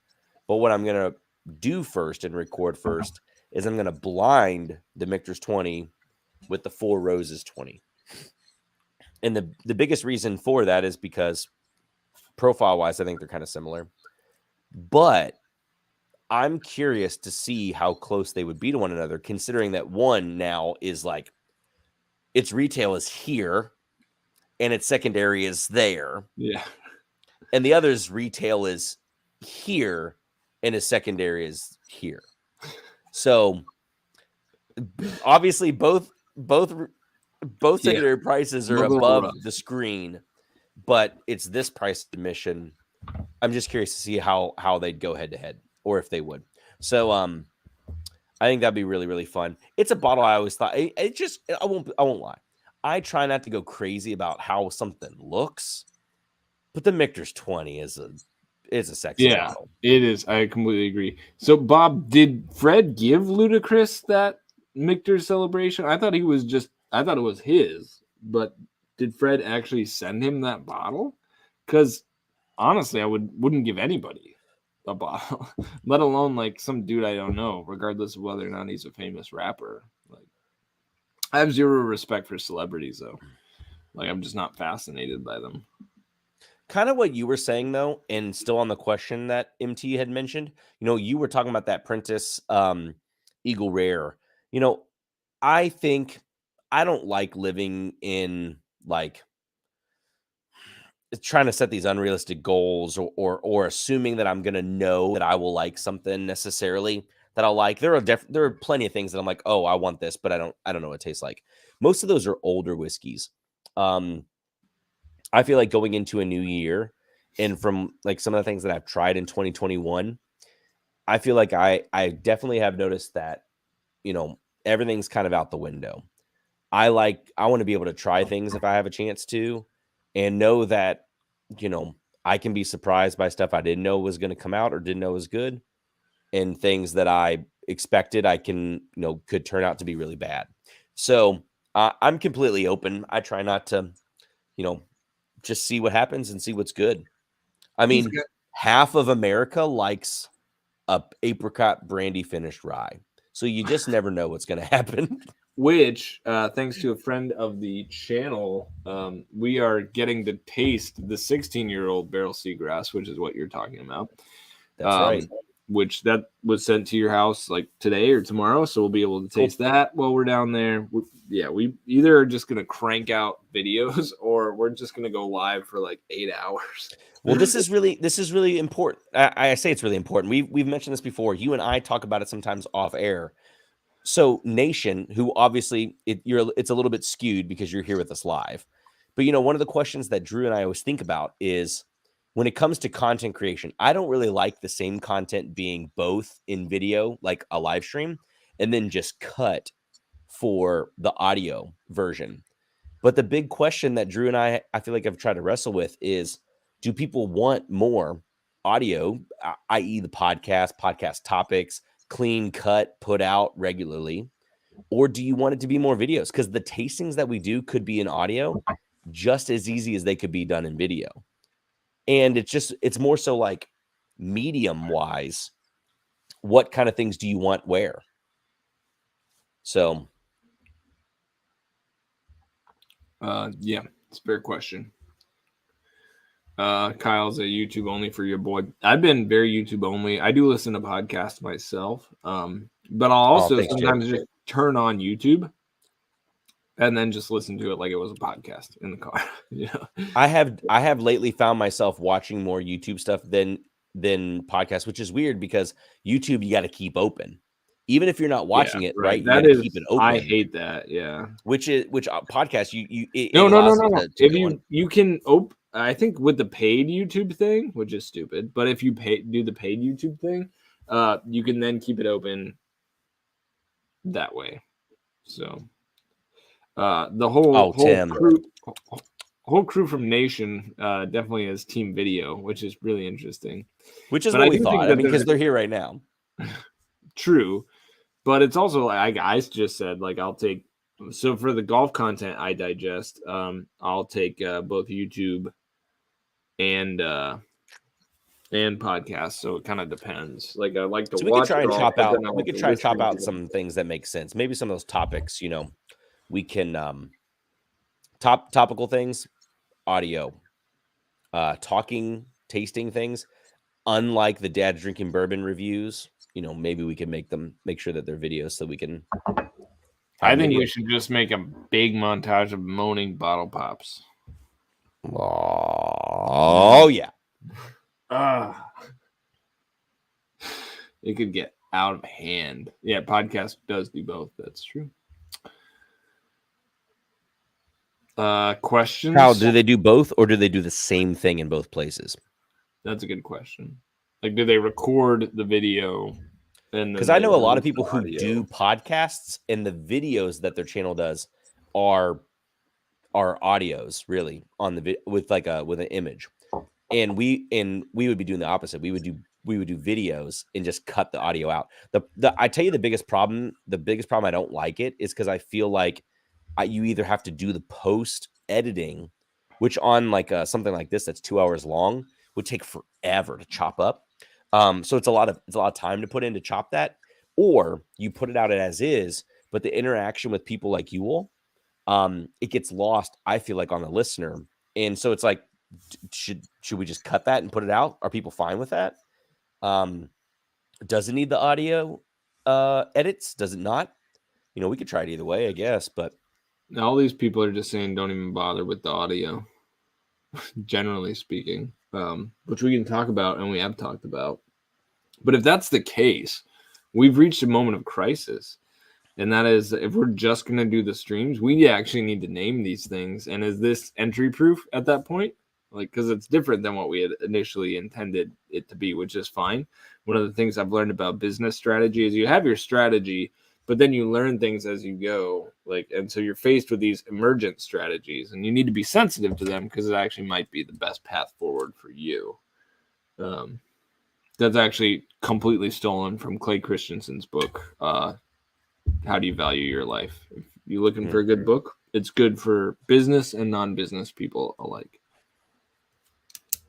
I'm out. Sorry, I thought you were going to say something else. No, I said because I'm trying to find something that's interesting to say, but I literally don't have anything.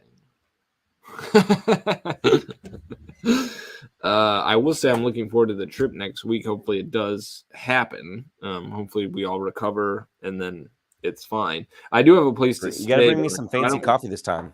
Yeah. I don't know if our Bolivia geisha is going to be in yet, but in a mug with a mushroom on it. Yeah, I do have a little bit of the blue honey Colombia we had. Eric says just drop podcast from Entry Proof, which we may very well do.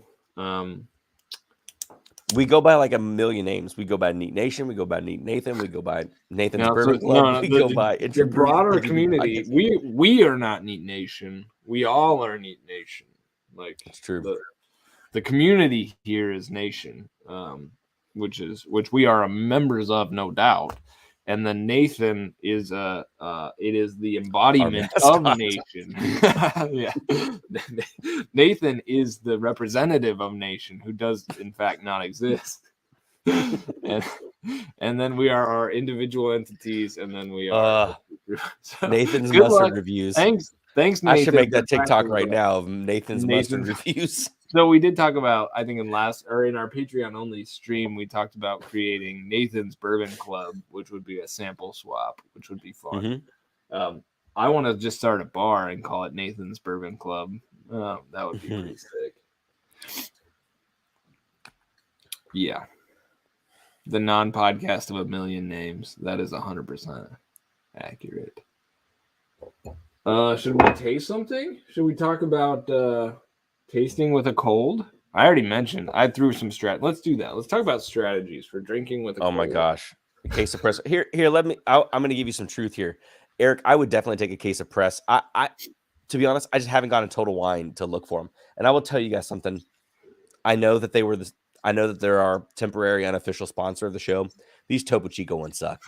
Yeah, I mean, humongous fan of Topo Chico. The flavors of these seltzers are bad. I mean, I don't even need COVID to tell you that. It's just not very good. It's not very good.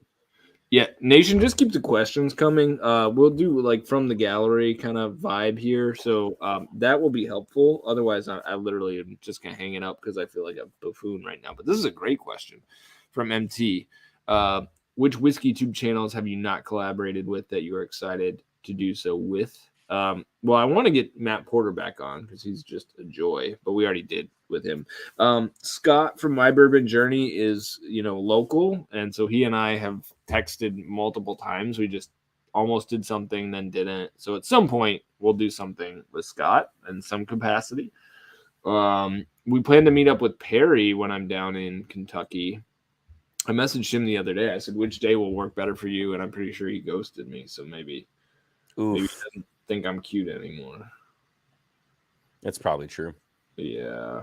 Other than that, I think it'd be interesting to do something kind of like the Bourbon Pursuit podcast did with the Bourbon Community Roundtable. Nobody's doing a good job of that. Like, let's actually do a good breakdown of bourbon topics on the regular. I don't always enjoy the topics that are chosen on the round table, and they're often not long enough. Like, I think you could do the round table but have more fun with it. So I'd like to actually create that because it still hasn't been done in the way that I would like. Dude, that's the largest goal. We talked about that almost a year ago. Yeah, but I kind of assumed somebody else would do it. So maybe, you know what? It was with Perry that we were talking about, wasn't it? Yeah, but it was like 6 months ago. But dude, yes. we gotta bring that back up. I think that would be it's a great way to get us all engaged. Let's name this thing. What would be a good terminology for our Whiskey Tube Avengers? And we would do this once a month, and we would break down the topics. And we probably need 3 others that we try and get with one alternate. Oh, Drew, sweetie. I don't think we, of all people, would be in a place of giving a name for something at this point. It's got to have a name. I like pick the name. Well, I asked Nation. Sweetheart, we have a podcast that's not a podcast. Let somebody else name it for once. Now, if we're coordinating it, we're naming it. So I know. The Whiskey Avenger. No, that's awful. It's like naming your own asteroid. So I think having Perry on would be great. I really like Perry. My Bourbon Pod. I really like Matt, obviously. I mean, he would be a get. He would of course be the comedy. Not that everybody's not the comedy. I want to take people who have established themselves, but like I'm not the bourbon junkies are busy enough. Like, I'm not going to ask them to do this, So Matt, who else? Who else is interesting, and what's a name that you guys would want to see on this thing? Oh, Marcus from Bourbon Judge. I like Marcus. That's a good recommendation. I'm just writing stuff. I'm just taking notes right now. Bourbon Community Roundtable is Bourbon Pursuit. We can't take that. It's done. Yeah, I mean Scott being a local guy, he's a. What if we did big the Bourbon craft Square knowledge table? too. They're much more common anyway. Square. He's a square. So yeah, Scott for sure. I mean, being a local guy makes sense. Hood Som. The problem with Hood Som and Single Barrel Snob is you won't get a word in edgewise. It's just hard to have a conversation. Yeah, Tim is local to me. Yeah. Louisville guy. Jack is a. I don't Jack know seems like whiskey he's a super central. busy guy too. He's an actual Som, right? Oh, I really do not think that is the truth. No. Oh, I thought he worked in restaurants. I don't know anything about Maybe. him. Maybe, but I didn't think that was accurate. Yeah. Dusty Dan was recommended. Whiskey Road. I mean, Destination Bourbon would also be an interesting one. The Bourbon Pentagon. I like where this is going.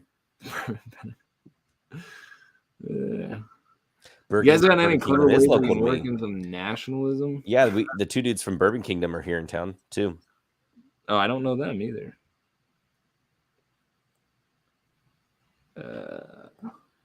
Gosh, there's so many channels, right? So many. Oh, tons. Slide into my DMs, nation. Can't keep up with you guys, but thank you for all the recommendations. The Bourbon Van. Is that a channel or is that what we should call this thing? Yeah, I mean the Bourbon Community Roundtable was such a killer name, and even they could have just dropped community and called it Roundtable, and it would have worked just fine. Feeling like we're struggling here. A channel. Is a channel a name? What did I miss? Oh, something was a channel. I think I said I don't know what that is, and somebody said a channel. Maybe that's what it was. Bourbon Wrench. Ralphie being the OG Scotch guy. Scotch representative for sure. The Octagon. Tom's doing some MMA thing. Yeah, I mean, if we wanted to fight about things, just a bunch of hot takes. I feel like this may be the most evolved one of our streams has ever gotten, where I feel just like I'm literally wading in dark waters at night. Dude, I don't know if you're like medicine kicked in or something. I feel like everything's fine, man. I'm feeling anxiety because I feel like generally as a human being, my modus operandi is to try and keep it together. And if I'm ever in a situation where I don't feel like I have like a good bearing on what's going on, like a good vision for what's happening, create some anxiety. That's kind of how I feel right now. You know what I always do? You know what I always do when things get like that? I kick that video on again. Oh yeah, right. I'll spare them until the end. We'll drop it when we get out of here. I do like a plan. Yeah. I mean, part of it is like if we're live streaming and 68 people want to sit here and watch us talk about bourbon, I want to like talk about bourbon. You know, like I don't want people to feel like, who are these guys? You know, just like sitting here trying to find their way in the world. That is exactly what we're doing. Drew doesn't like shooting the S with you guys. Why don't you guys give us give us I another thing totally that we can love shooting the S. I just we can close. No, we just close have it to down, Droopy. It's questions. fine. We can close the show down. Yeah, I mean, I'm totally into shooting the S. And again, I appreciate. That's the name of our show, Shooting the S. This is Droopy style for sure. Somebody said pouring bourbon's like liquid Xanax. Kind of. It was really helpful to wind it down. Kyle just texted us something. He hasn't texted me, so it's probably something specific. Oh, he did. Sleeper Distillery.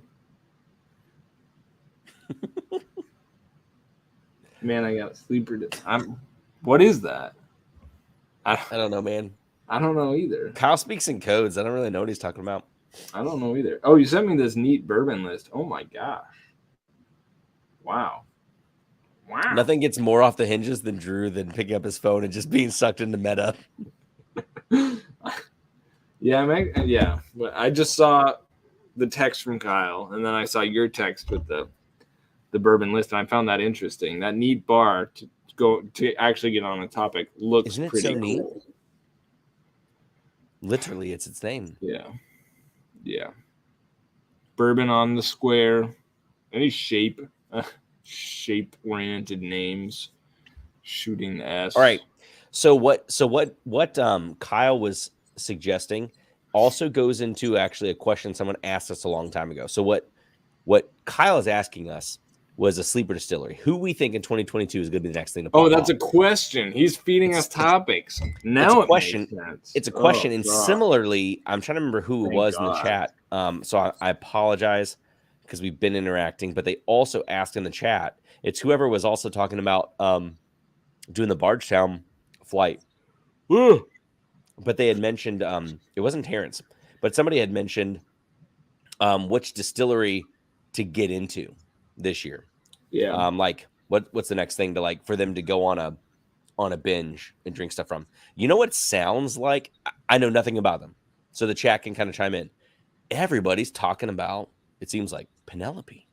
What's going on with Penelope? I mean, Penelope's sourcing their balls off. Like they've been dropping some light whiskey stuff from MGP. Of course, they were sourcing plenty of younger MGP.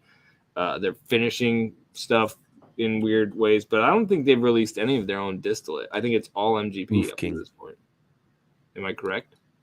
Correct me if I'm wrong. I don't think Penelope has released any of their own distillate. I don't know very little about them. You know what? I mean, that is interesting. We talked about that a little bit before, I think, on a previous stream. We talked about like people just doing MGP stuff. I feel like we did. On the trends. And how long like things can go like that. Yeah. How weird is it? Why does it keep happening? Why does it keep happening that people get on? I'm not knocking. I'm just observing. How is it that people get on brand trends that are the same things happening? Like if Penelope is just the same, buying MGP stuff, the same as George Remus Bourbon, the same as Nulu, the same as Nashville Barrel Company, the same as literally everyone. How do people keep getting like what makes it the new thing to talk about? Is it the marketing? Are they doing the specific shtick different? Why is everyone hot for Penelope if it's just the same thing? I don't know. I can't answer that question. But I mean, things ebb and flow, right?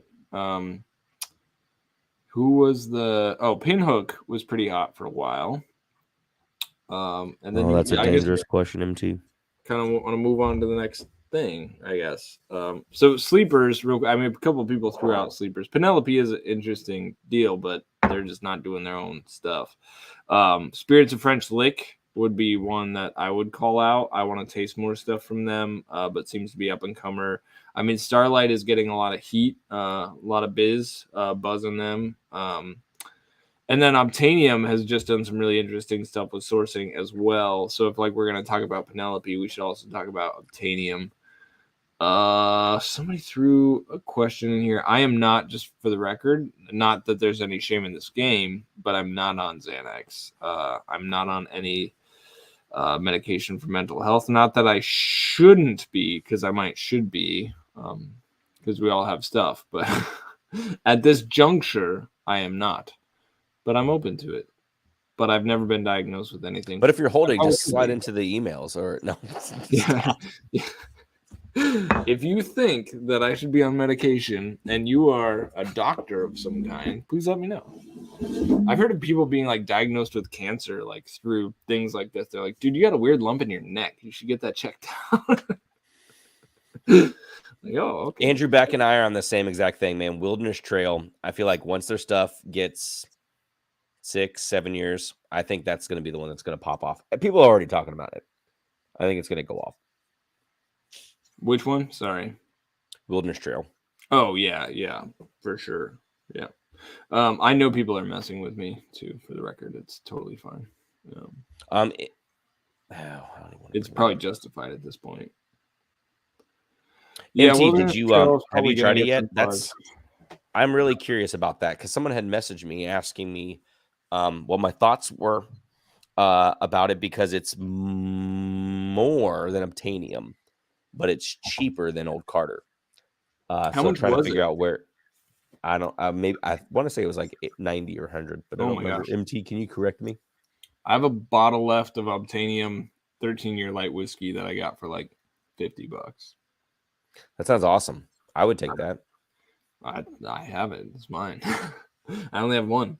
I could. There was a place that had some. There's a chance. 80. He said $80. So it's more than Obtainium, but old Carter was what 200. Yeah, but was that all light whiskey?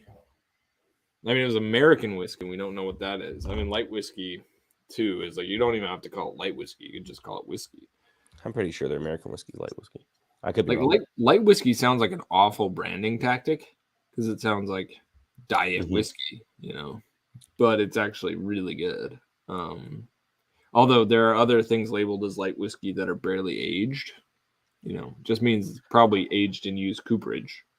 This is slightly off topic, slightly on topic though, because while people are saying We're not on I believe. topic.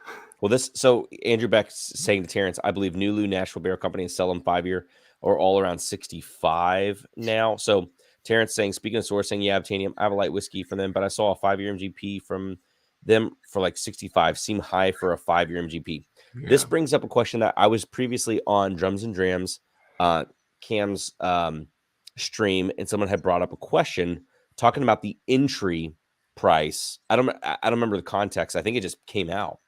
Talking about how it seemed like, they're talking about the dancing goat pick because he was talking about how our dancing goat pick. He was talking about our dancing goat 8-year suggestions of buttercream was $60, and he's like, that's a good price. And someone had commented saying that it seems like $60 is now the new entry price to getting like good whiskey. It's just an interesting thing to talk about. And I think about that too, because in Cam defendant, he's like, there's still some good products out there that are in like the $50 range. But I think that's something that I kind of wrestle with. So again, my not video from smaller distilleries.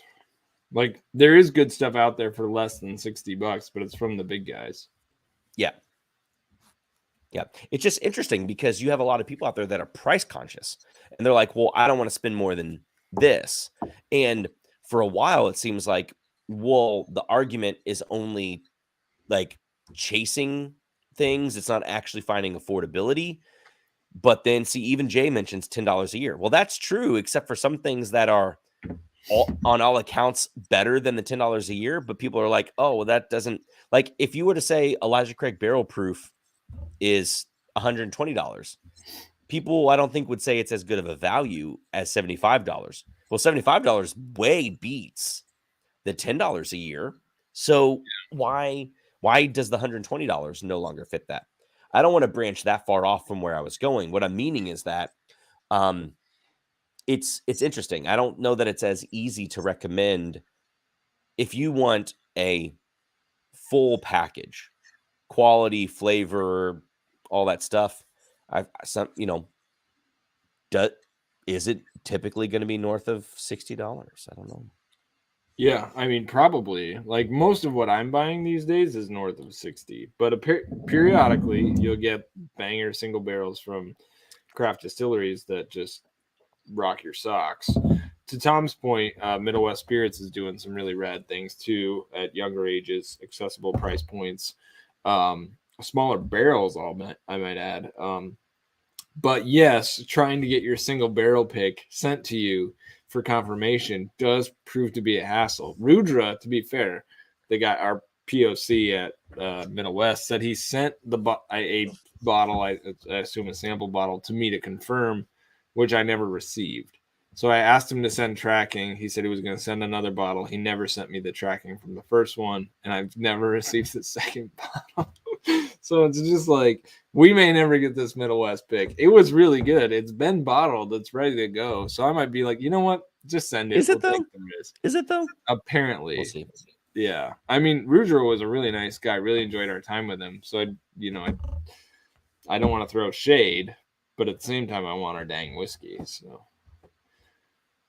In terms of like distilleries, I want to see more from. Like, I think Dance and Goat, they're over time, like they just need a lot more time. Like a lot of the really interesting stuff they're doing is with sourced, and they're doing a lot of development with distillates of their own. Quite a few of them. They're just 6 years removed. They're 6 years away. So over time, I think that'll be fun. But I'll be almost 40 then. Jeepers, I'll be dead. Right. But Middle West is doing really good stuff with their distillate, and they're having success in those smaller barrels. Starlight stuff as it gets older might be really good. We already talked about Wilderness Trail. Woodinville's had some good stuff that we've tasted. Some of the Texas whiskeys really hit or miss though. I still want to taste more from Texas. Garrison Brothers, I want to taste more from because people have talked them up. I think Fred had one of them in his top 50 whiskeys of the year. But dude, their young whiskey cost $1 billion. Like their special releases, which you can get at Total Wine, their gonorrhea release or something, cost like $150. Oh yeah, the classic gonorrhea release. I'm surprised. Drew, I'm surprised that one of your goals wasn't to try from a distillery in every state. That would be a good one, and I may do that like over a 2-year stretch. But anyway, so like I'd say there's a lot of craft distilleries to watch. The ones that have had marginal success with their own juice now, I would expect that's only going to get better here as the years go on. If these distilleries have built their name on sourcing whiskey and they're shifting over to their own distillate, that might prove to be a problem, as we've seen with Old Scout, like or Smooth Ambler, because I still have not seen a Smooth Ambler release with their own distillate that was any good at all. Like even a blended product with their own distillate, like they're back in on the source stuff, the 5 and 6 year store picks. They've recently rebranded their bottles to like a custom bottle shape. But don't get carried away with the gonorrhea bit.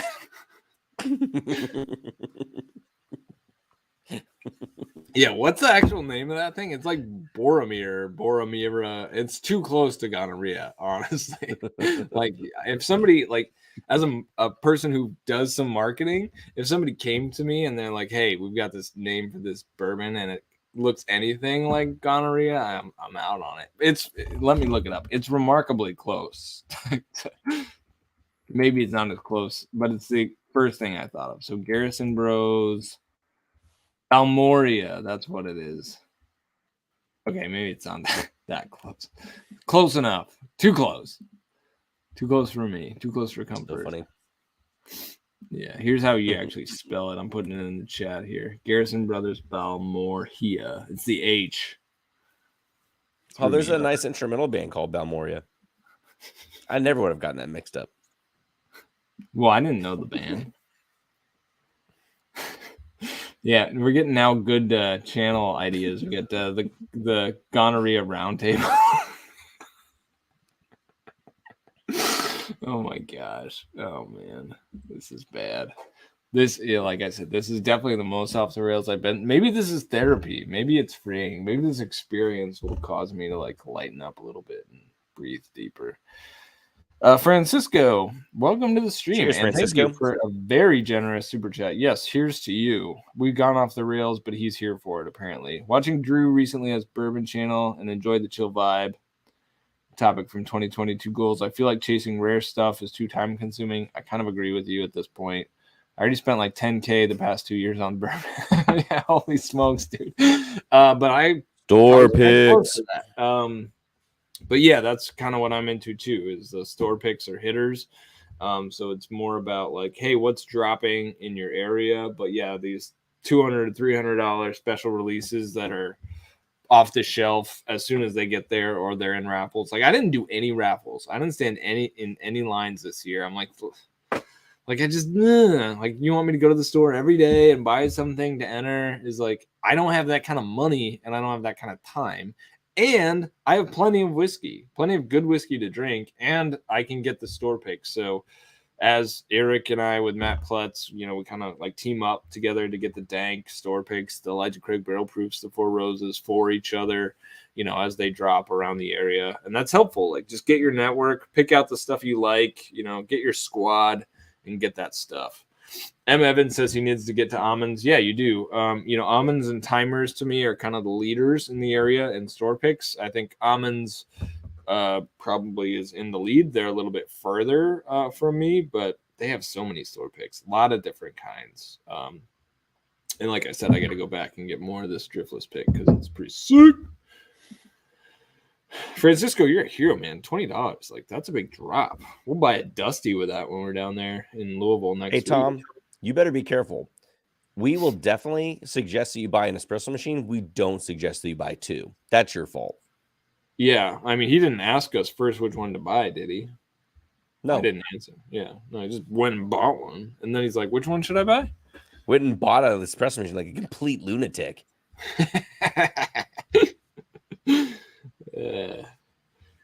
Yeah. Espresso machines are awesome, though. If you have one at home, they're a lot of fun to play with. I have thought about getting one, but I have never done it. So at some point I will. Brian, what do you rock? Do you have a Breville? Right now, I have the Breville Bambino here. And I have a dual boiler, but it's at the office. I have a bunch of Breville machines. Yeah, that's what I like to use. The Bambino is very small. There are a lot of things that are sacrifices with it, but for speed, it actually produces a pretty quick and pretty solid product. So I'm really happy. You can have hot water immediately. You know, some of the newer Breville machines have that really quick thermal coil heat system. So if you want to make hot chocolate or hot tea, or if you have like the Cometeer, like those frozen coffees or instant coffee, something like that, you need to just add hot water to. You just turn it on and wait till it's done blinking. Hold on. Now I can have hot water. Jeepers. Now I can pull a shot. Nice. Because it'll take the water and immediately heat it up as soon as you put it in there. So if I were to have espresso already in this portafilter locked, ready to go, it'd start pulling shot immediately. Wow. If I want a hot water, great. I just turn it on. It starts giving me hot water. Sick. So it's not bad. I mean, it is very cheap. It's very small. Whenever you lock the portafilter in, you got to give really, counter pressure, or also just swing it all over the place. Yeah, Johnny 5, I'd like to keep those nose blows muted. Again, I try and be sensitive to what I subject Nation to. I could get a bucket here and I could just drop trow and pee in front of everybody and you wouldn't know that. Oh my gosh. But I'm pretty sure that's sexual harassment. That's what I thought that you've been doing this whole time while you've been standing up with the camera at that up angle. Yeah, no, I just literally couldn't. I thought you've just been letting it all hang out. No, I've been home in the basement literally all day. That's where I work today because I'm sick, and so I just I gotta move. Porkins brings up a good point. If you're into coffee, you want an espresso brewer, you got to have a good grinder. You can't have good espresso without a good grinder. So it is an investment. You got to buy a good grinder, buy a good espresso machine. So those two together will run you close to a G. But you can probably get out with a workable setup for $700. Kyle says use the Linea Mini, which is what, 4K at best, wholesale pricing. So that's tough, but Francisco could get one probably. What? Francisco would probably be fine with one. Try. Just sell some whiskey. Another suggestion: just stop getting whiskey and switch to this espresso machine and just drink coffee. Yeah. Patrick is asking, is an Ezra Brooks cash strength store pick worth $50? I mean, that's what they price them at. Theirs is not great. I tasted. Yeah, it's hit or miss. I've had. We tasted one that was good. 5 of them. Yeah, 6 of them maybe, and 2 of them have been pretty good. But yeah, we tasted a sample that was good. I enjoyed it, but I'd him and hot. I don't think I'd pay $50 for it. And then I tasted one the other day at a store, and I was like, no. Yeah, but I'm not a big fan of the Ezra Brooks profile in general. I have a bottle of Old Ezra 7 here that was given to me that I'm probably going to give away because I don't like it. It's fine. It's fine, but I don't like it. So I'll find somebody who likes it and give it to them. Okay, let's hang it up now. We're close to 10 already. We dragged this sucker out, and I appreciate you all so much. Thanks for bearing with us. Next time, I'll keep a longer agenda just in case. Keep the anxiety down, but it was fun regardless. I enjoyed it. I enjoyed hanging out with you guys. But I literally have nothing else to say, and I'm pretty sure I need to go take my temperature. It may just be the heat from my IKEA lamp. Oh no, this isn't good. It's No, fine. you told us you were going to take a COVID test. Take it right now before we end. We still got 10 minutes. No, Go get a test. those things Go take get a 15 test. minutes. Go get a test. I would Go think get if I had a fever, I wouldn't feel hot. I would feel. They could take up to 15 minutes, but you might notice symptoms right away. Right. Why don't you go ahead and get one? I'm not doing it. Those things are annoying. Get a test. Get a test. Nation, thank you guys for watching. We'll be on live in all likelihood together in the same place next week, tasting things. It's going to be sick. And then we'll have more Kentucky-based content, which I never finished posting all the Kentucky-based content I shot for my last trip. So you'll get what you get. But thank you for watching. If you missed the whole bit about our whiskey goals, just go back to the first hour. It was very structured until about 9:10, and then enjoy what comes after that. But see y'all later. Oh, hold on, MT with this. No, MT's got a last question. We got to sneak it in. I just did the nice formal wrap up. But I know you did, but MT's got this question. We got to get it. It says any preview for upcoming bourbon reviews in the coming weeks? Well, what do you have? We do. What do you? At some point soon, we will do the Van Winkles that we were given. So one of the members did send us a sample of the Old Rip 10-year and the Van Winkle 12-year. And correct. So we were going to taste them together. I also would like to do a video with a blind of OWA and Old Rip. Yeah. I'd like to do a blind with Weller 12 and Lot B. But again, one of the videos I have coming up is a blind of the Four Roses 20-year with the Michter's 20 blind and see who comes out winning for that one. And then also we'll be doing the Michter's 20 on its own. In terms of other, oh gosh, I thought I had something else around here. There was another. We've got the Barrel Seagrass. We got Barrel Seagrass 16. Barrel Seagrass 16-year. And then I have a sample of Coy Hill coming too. So cool. Yeah. So whether on the, we do a lot of Cliff Note reviews on the live blind tastings there. Brian does predominantly reviews and comparisons on his channel. And then, it's really anybody's guess what you're going to get from me on a week in, a week out basis. Last week was the Stag Junior against the Blanton Street from the Barrel Bottle Pop, which was fun. And I look forward to revisiting that Stag Junior. But honestly, I don't know what I'm going to do for Monday. So throw any suggestions into our DMs at Drew P. Whiskey on Instagram, at Abandoned Bourbon. Those are worthwhile follows. I feel like this is a worthwhile watch. Hopefully it was worthwhile for me to sit here and then stand here. I'm sure it was worthwhile for Brian to do what he does. Absolutely. Always 100%. Y'all, I hope you have a good night. Stay healthy, stay safe, and keep it neat. Cheers, everybody. Loving you like we're dancing in moonlight.